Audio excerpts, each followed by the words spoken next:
On this large vegetable farm, in the fertile Midlands of South Africa's KwaZulu-Natal province, Zanele Sithole and her community are barely managing to scrape a living. Production has decreased dramatically since the 237 hectares were transferred to their ownership under the land reform programme 11 years ago. Now less than 10 hectares are under production. This farm, long time ago, should be a big farm to plant,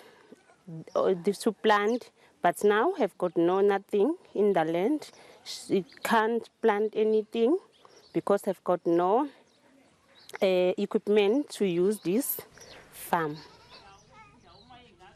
In an attempt to address historical injustices, the South African government has spent more than €4 billion on land reform since the end of apartheid. An estimated 10% of agricultural land previously in white hands has been transferred to new black owners.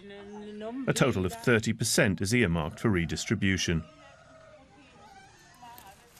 Beatrice Oppong and John Flanagan are part of a research team that evaluated the impact of land reform for the Finance Ministry, collecting data from dozens of land reform farms and almost 600 households.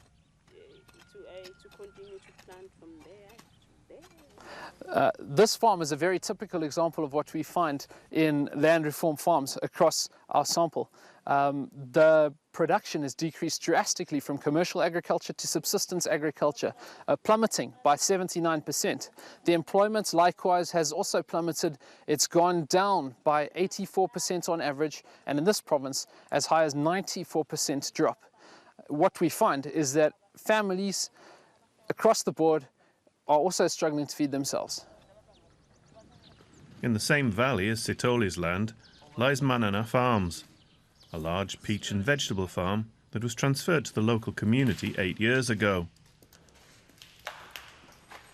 More than €1 million was spent making this farm viable. But after the commercial partner pulled out because of government red tape, the operation collapsed.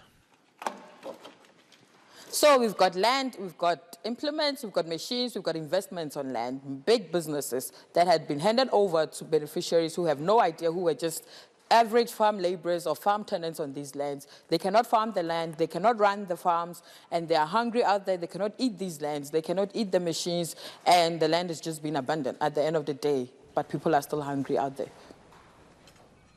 Apart from bureaucratic hurdles, the report indicates that land reform farmers generally lack access to finance, training and comprehensive and ongoing support. Addressing these shortcomings is a matter of urgency in politically and economically volatile South Africa.